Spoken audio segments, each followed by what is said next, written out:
A fisherman named Simon Peter stands at the entrance of a magnificent cathedral in Rome, its golden dome gleaming in the Mediterranean sun. The marble floors stretch endlessly before him, adorned with priceless artwork depicting scenes from his own life. Swiss guards in colorful uniforms stand at attention, while thousands of pilgrims from around the world kneel in reverence.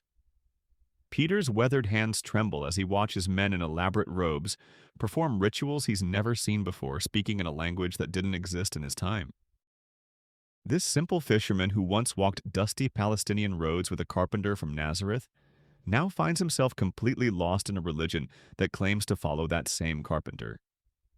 He searches desperately for something familiar, something that might remind him of those intimate gatherings where they shared bread and wine in humble homes, where his teacher spoke of loving enemies and caring for the poor. Instead, he sees wealth beyond imagination, complex theological debates about concepts never discussed during those 3 years of ministry, and hierarchical structures that would have horrified the man who washed his disciples' feet. The year is 33 CE in Jerusalem. A small group of about 120 followers gather in an upper room, still reeling from recent events that shattered their world. These aren't theologians or religious scholars, they're fishermen, tax collectors, former prostitutes, and political radicals. They have no buildings, no formal liturgy, no systematic theology. They simply remember the teachings of their recently executed leader and try to live by his example. They share everything in common, meet in homes, and their only religious text is what we now call the Hebrew Bible. Fast forward nearly 2,000 years.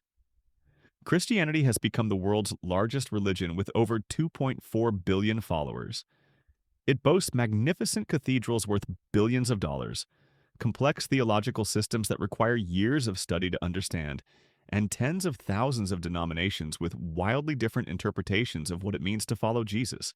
Some Christians handle venomous snakes in Appalachian churches, others practice celibacy in monastery cells, while still others preach prosperity theology from private jets.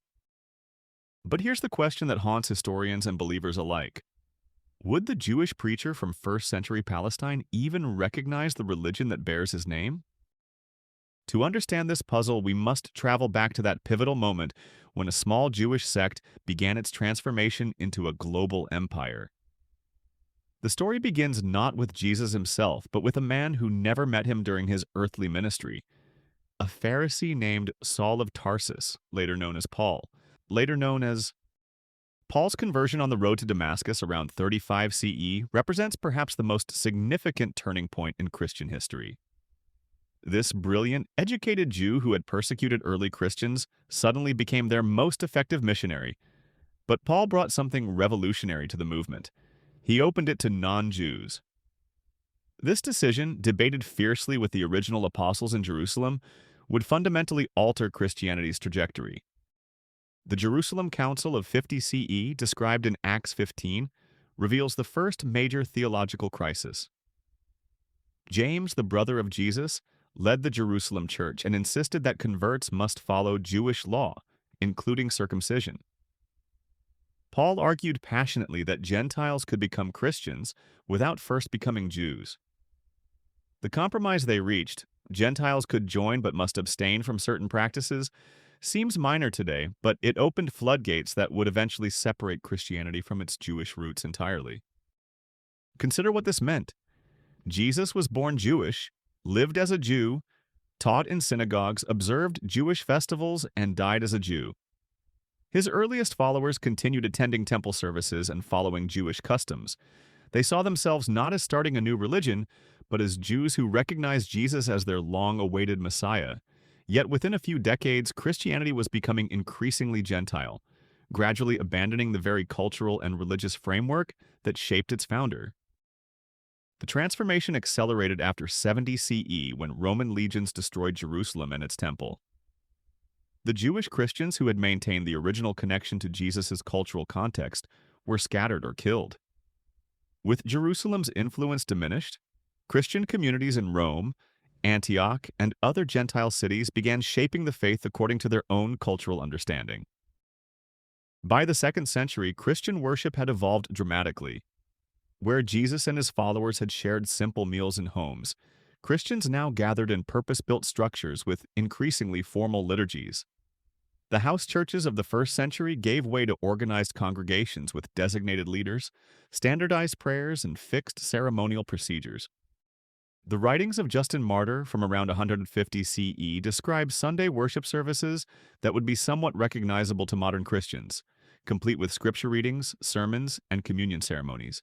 But these practices had developed over more than a century after Jesus' death, influenced by Greco-Roman religious traditions, philosophical schools, and the practical needs of growing communities. Here's where our story takes a dramatic turn. In 312 CE, a Roman general named Constantine claimed to see a vision of a cross in the sky before the Battle of Milvian Bridge. Whether driven by genuine religious conviction or political calculation, Constantine legalized Christianity through the Edict of Milan in 313 CE, ending 3 centuries of periodic persecution. But Constantine's conversion came with a price.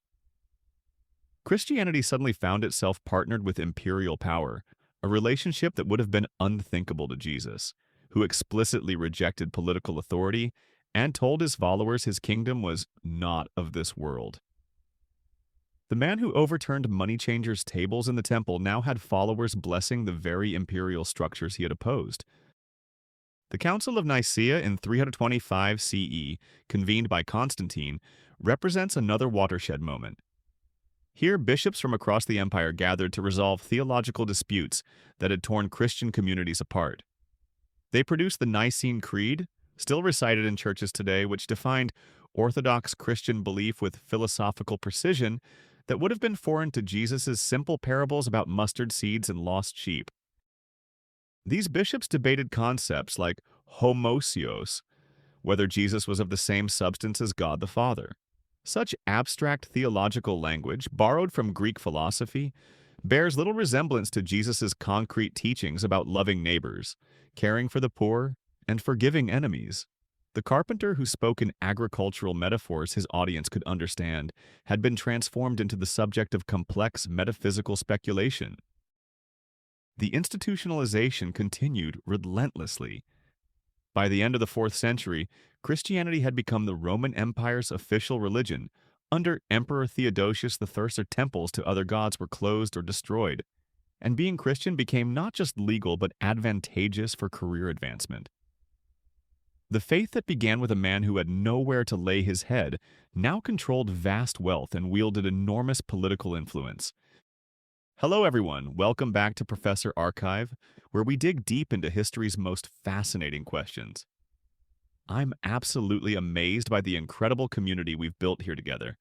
Your comments and insights always add so much depth to these historical investigations. Before we continue this journey through Christian history, I'm curious, where in the world are you watching from? And what time is it there? Are you a history student? A believer questioning your faith, or maybe someone who's never set foot in a church but loves learning about how ideas shape civilizations? Drop a comment below. I read every single one, and your perspectives often spark ideas for future videos. The medieval period brought even more dramatic changes. Monasticism, which emerged in the 4th century, created a 2-tiered Christianity that would have puzzled Jesus' original followers. While Jesus had called all his disciples to radical commitment, medieval Christianity distinguished between ordinary believers and religious professionals who took vows of poverty, chastity, and obedience. The irony runs deep. Monks took vows of poverty while the institutional church accumulated vast wealth. The Benedictine monastery of Cluny in 10th century France controlled hundreds of properties across Europe. The papacy owned territories larger than many kingdoms. The church that began with a message that it was easier for a camel to pass through a needle's eye than for a rich person to enter God's kingdom had become one of Europe's largest landholders. The development of Catholic doctrine during this period added layers of complexity that would be unrecognizable to first-century Christians. The concept of purgatory, developed gradually between the 6th and 12th centuries, created an elaborate afterlife geography with specific requirements for prayers, indulgences, and masses for the dead. Jesus' simple promise to the thief on the cross, "Today you will be with me in paradise," had evolved into a complex system requiring extensive clerical mediation. The veneration of saints and relics represents another dramatic departure. Jesus explicitly taught his followers to pray to God directly, using the intimate term Abba or Father. Yet by the medieval period, Christians routinely prayed to hundreds of saints, each with specialized areas of expertise. Saint Anthony found lost objects, Saint Christopher protected travelers, and Saint Valentine oversaw romantic relationships. The direct access to God that Jesus had emphasized was now filtered through a vast celestial bureaucracy. Consider the contrast in religious art. The earliest Christian symbols were simple: a fish, a cross, a shepherd. Medieval Christianity produced intricate theological art requiring extensive education to interpret. The illuminated manuscripts, cathedral sculptures, and painted altarpieces depicted complex allegorical scenes that assumed knowledge of centuries of theological development. The Protestant Reformation of the 16th century promised to restore Christianity to its original simplicity, but instead multiplied the variations. Martin Luther's posting of the 95 Theses in 1517 began a movement that would eventually produce thousands of denominations, each claiming to represent true Christianity. Luther challenged papal authority and emphasized salvation by faith alone. Principles, he argued, were biblical. But even Reformed Christianity bore little resemblance to first-century practice. Lutheran, Reformed, and Anglican churches all maintained complex theological systems, formal liturgies, and institutional structures that would be foreign to Jesus' original followers. The multiplication of denominations continued exponentially. By some counts, there are now over 45,000 Christian denominations worldwide. Pentecostals speak in tongues, claiming direct divine communication. Quakers sit in silent contemplation, waiting for the Spirit to move them. Orthodox Christians use elaborate iconography in worship services lasting several hours. Southern Baptists practice full immersion baptism, while Presbyterian infants are sprinkled. Some denominations ordain women and blessing same-sex marriages, while others consider both practices heretical. This denominational diversity highlights a fundamental question. If Christianity represents the unchanging truth revealed by Jesus, why do sincere believers disagree so dramatically about its essential elements? The answer lies partly in how the Christian scriptures themselves were compiled. The New Testament as we know it didn't exist during the first centuries of Christianity. Various communities used different collections of texts, including many writings not included in the final biblical canon. The Gospel of Thomas, the Didache, the Shepherd of Hermas, and dozens of other early Christian texts circulated widely before church councils determined which books belonged in the Bible. The selection process was influenced by theological disputes, political considerations, and practical concerns about what was being read in different communities. The final New Testament canon wasn't settled until the late 4th century, more than 300 years after Jesus' death. This means that many early Christians never read some books modern Christians consider essential, while they may have considered other texts sacred that we've never heard of. Even more striking is what we can determine about Jesus' actual teachings versus later theological development. Biblical scholars, including many devout Christians, use historical critical methods to distinguish between words likely spoken by Jesus and material added by later Christian communities. The results are sobering for those who assume modern Christianity directly reflects Jesus' original message. Many concepts central to contemporary Christian belief, the Trinity, original sin, substitutionary atonement, eternal conscious torment in hell, either developed gradually over centuries or can't be clearly traced to Jesus' own teaching. Take the doctrine of the Trinity, considered fundamental to Orthodox Christianity. The word Trinity never appears in the New Testament.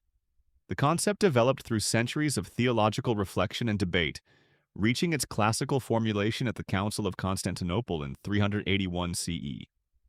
While Christians can point to biblical passages that suggest Trinitarian thinking, the elaborate philosophical framework used to explain how God can be simultaneously one and three would have been incomprehensible to Jesus' original Jewish audience. Similarly, the popular understanding of hell as eternal conscious torment developed gradually. Jesus spoke of Gehenna, which his Jewish audience would have understood as the valley outside Jerusalem, where garbage burned continuously. Whether he intended this as metaphorical language or literal description of afterlife punishment has been debated for centuries. The detailed descriptions of hell found in Dante's Inferno or in contemporary Christian literature go far beyond anything found in Jesus' recorded teachings. The economic dimension provides perhaps the starkest contrast. Jesus explicitly taught that wealth posed spiritual dangers, told a rich young man to sell everything he owned, and warned that those who hoarded possessions while others went hungry faced divine judgment. His followers in Acts shared all their possessions in common, ensuring no one lacked basic necessities. Modern Christianity spans the economic spectrum, from liberation theology advocates working in slums to prosperity gospel preachers accumulating private jets.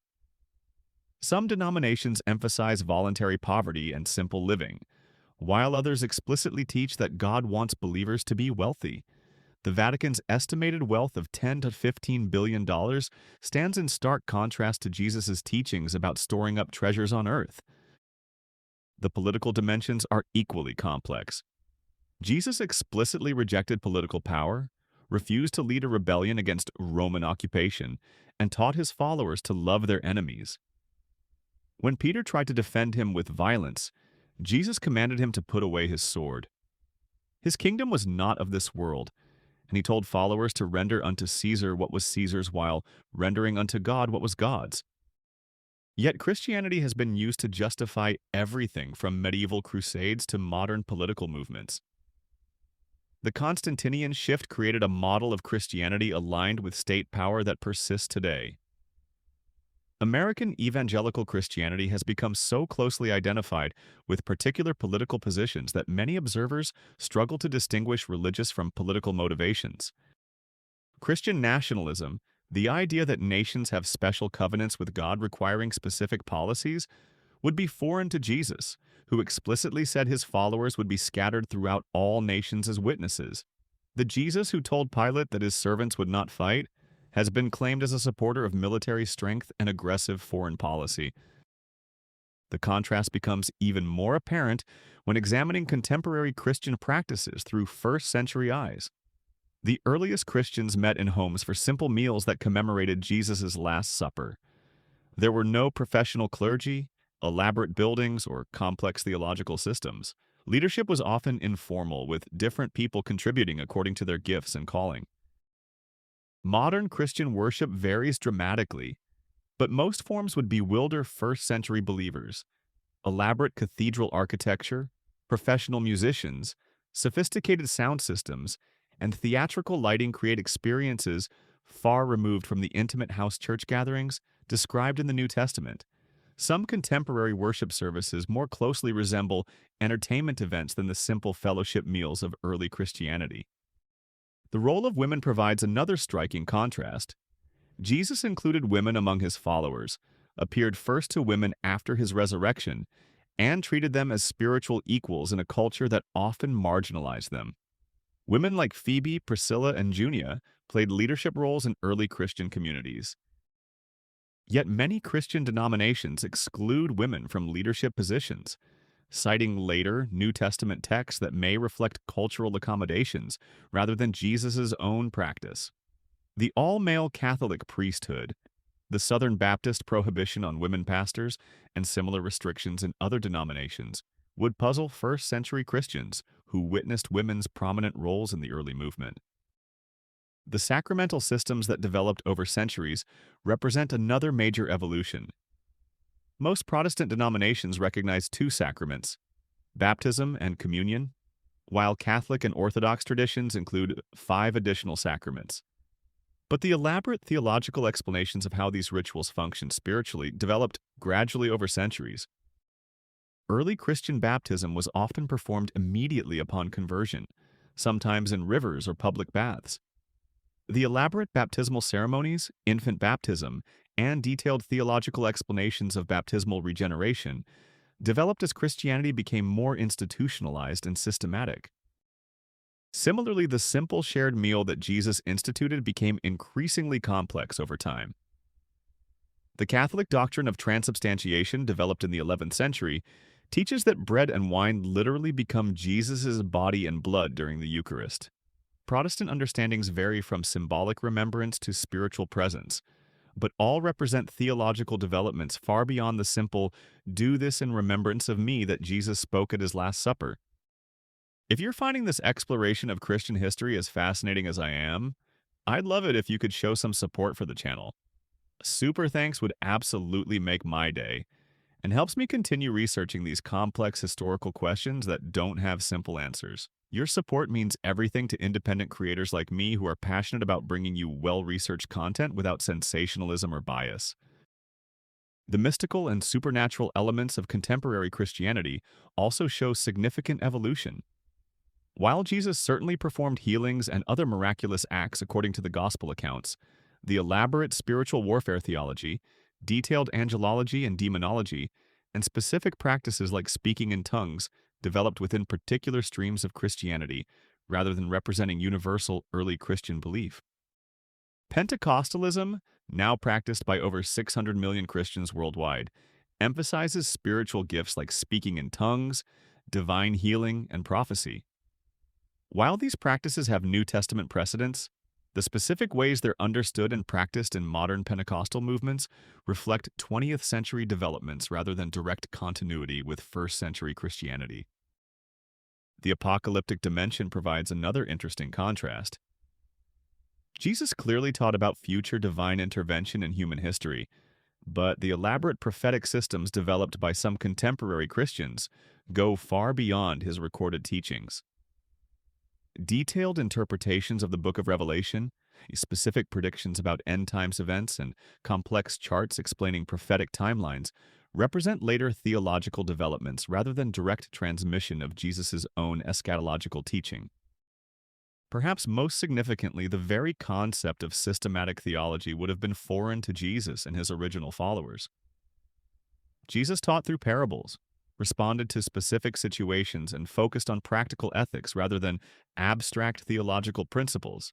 The idea that his teaching could be organized into comprehensive doctrinal systems, covering every aspect of belief and practice, developed gradually as Christianity encountered Greek philosophical methods and Roman organizational structures. The education and social class differences are equally striking. Jesus and most of his original followers were working-class people without formal religious education. Peter and John were described as unlearned and ignorant men by the religious establishment. Their teaching style was practical, concrete, and accessible to ordinary people. Contemporary Christianity spans the educational spectrum, but much theological discussion requires extensive training in philosophy, history, and biblical languages. Seminary education takes years to complete and covers subjects that would have been entirely foreign to Jesus' original disciples. The accessibility that characterized Jesus' teaching has been replaced in many contexts by academic complexity that excludes ordinary believers from meaningful participation in theological discussion. The global scope of modern Christianity also creates challenges for maintaining connection to Jesus' original context. Christianity now exists in cultures far removed from first-century Palestine, each adapting the faith to local customs and worldviews. African prosperity theology differs significantly from Scandinavian Lutheran social democracy, which in turn bears little resemblance to Latin American liberation theology or Asian house church movements. This cultural adaptation was necessary for Christianity's global spread, but it raises questions about which expressions best represent Jesus' original intent. Korean Christians who bow during worship are following their cultural norms for showing respect, but they're also adopting practices that come from Confucian rather than Jewish tradition. Similarly, Christian celebrations that incorporate pre-Christian festivals or symbols represent attempts to make the faith relevant in new cultural contexts, but they move further from the specific cultural setting in which Jesus lived and taught. The technological dimension adds another layer of complexity. Jesus taught face-to-face in small groups, relying on oral tradition and personal relationships to transmit his message. Modern Christianity includes television evangelists reaching millions of viewers, internet churches serving global congregations, and social media influencers who've never been ordained by any denomination but claim millions of followers. These technological tools enable unprecedented reach, but also create possibilities for manipulation and commercialization that would have horrified Jesus, who drove money changers from the temple and warned against making religious leadership a pathway to wealth and power. The commercialization of Christianity represents perhaps the most striking departure from Jesus' original message. The religious marketplace includes everything from Christian-themed entertainment and fashion to prosperity gospel seminars promising financial success through faith, multi-million-dollar Christian media empires, theme parks, and merchandise operations would be unrecognizable to the man who had no place to lay his head and depended on followers' generosity for basic necessities. Yet within this bewildering diversity, certain elements do seem to connect with Jesus' original message. Christians who work with the poor, advocate for social justice, practice radical forgiveness, and prioritize love over doctrine might find common ground with first-century believers. The contemplative traditions that emphasize direct spiritual experience over theological complexity echo Jesus' own practice of withdrawing for prayer and meditation. Some contemporary movements explicitly attempt to reclaim early Christian simplicity. House church networks, intentional communities practicing economic sharing, and pacifist denominations committed to nonviolence represent conscious efforts to align with Jesus' recorded teachings and example. The Anabaptist tradition, including groups like the Mennonites and Amish, has maintained countercultural practices that echo early Christianity's distinctive lifestyle. Their emphasis on simple living, pacifism, adult baptism, and economic sharing reflects commitments that were central to Jesus' teaching and early Christian practice. Similarly, the Catholic worker movement founded by Dorothy Day explicitly attempts to live out Jesus' identification with the poor and marginalized. Their houses of hospitality, commitment to voluntary poverty, and radical pacifism represent modern attempts to practice the demanding discipleship that Jesus called for. Liberation theology in Latin America has emphasized Jesus' solidarity with the oppressed and his critique of unjust social structures. While its Marxist analysis represents a modern theological development, its focus on God's preferential option for the poor resonates with central themes in Jesus' teaching. The emerging church movement represents another attempt to strip away centuries of institutional and theological accumulation to rediscover essential Christian principles. While these efforts face criticism for cherry-picking, which traditions to maintain and which to abandon, they at least acknowledge the significant gap between contemporary Christianity and its origins. But even these reform movements face an inescapable reality. They're still operating within cultural, linguistic, and social contexts far removed from first-century Palestine. They can't fully escape the theological, institutional, and cultural developments that have shaped Christianity over 2 millennia. The question of whether Jesus would recognize today's Christians doesn't have a simple answer because Christianity isn't a single phenomenon. The Ethiopian Orthodox believer participating in ancient liturgies, the Quaker sitting in silent worship, the Pentecostal speaking in tongues, the Catholic contemplative in a monastery cell, and the suburban evangelical attending a contemporary worship service are all claiming the same foundational inspiration while practicing radically different forms of faith. Some expressions of contemporary Christianity seem to align closely with Jesus' recorded teachings and practices. Radical commitment to the poor, sacrificial love for enemies, rejection of violence, economic sharing, and simple lifestyle. Others appear to contradict fundamental aspects of his message: accumulation of wealth, alignment with political power, exclusion of marginalized groups, and replacement of love with theological correctness. The historical record suggests that significant changes began within decades of Jesus' death and accelerated dramatically after Christianity gained political power under Constantine.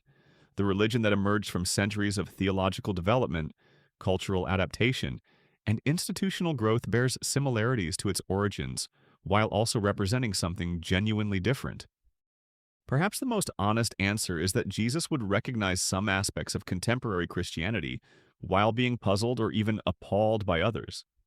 He might appreciate the global reach of his message, the hospitals and schools built in his name, and the countless individuals who found meaning and motivation through faith in him. He might also question the vast wealth accumulated by religious institutions, the political alliances formed in his name, and the theological complexity that has made his simple message accessible mainly to educated elites. The story of Christianity's evolution reveals both the adaptability that enabled its survival across cultures and centuries, and the inevitable drift that occurs when any movement becomes institutionalized over time. The tension between maintaining core principles and adapting to changing circumstances has produced the bewildering diversity of contemporary Christianity. Understanding this history doesn't necessarily undermine faith, but it does encourage humility about which expressions of Christianity best represent their founders' intentions. It suggests that all Christian traditions, from the most ancient to the most contemporary, represent human attempts to understand and apply teachings that originated in a very different time and place. The question isn't whether modern Christians are better or worse than their first century counterparts, but whether they're honestly grappling with the challenging implications of following someone who called them to radical transformation of their priorities, relationships, and lifestyle. The fact that this grappling has produced such diverse results might say as much about the complexity of Jesus' message as about the inadequacy of human efforts to live up to it. What seems clear is that any honest engagement with Christian history requires acknowledging both continuity and change, both faithfulness and departure from original patterns. The simple fishermen who first followed Jesus could hardly have imagined that their movement would eventually include medieval cathedrals, television evangelists, and theological systems requiring years of study to comprehend. Whether this represents fulfillment of Jesus' vision for his movement or a departure from it remains one of history's most fascinating and contentious questions. What's certain is that the Christianity of today, in all its magnificent and troubling diversity, bears little resemblance to the small group of Jewish followers who gathered in Jerusalem 2,000 years ago, wondering what to do after their teacher's shocking execution and reported resurrection. The man who taught his followers to pray, "Thy kingdom come," might be surprised to discover how many different kingdoms have claimed to represent his vision. Whether any of them would feel familiar to him remains a question that each generation of believers must answer for themselves. That's all for today's deep dive into one of history's most complex transformations. What do you think? Have we lost something essential in Christianity's evolution? Or has adaptation allowed the core message to reach people Jesus never could have imagined? Let me know your thoughts in the comments below, and remember, whether you're a believer, skeptic, or somewhere in between, we're all just trying to understand how ideas shape the world we live in. Thanks for joining me on this journey through the archives of human history, and I'll see you in the next investigation.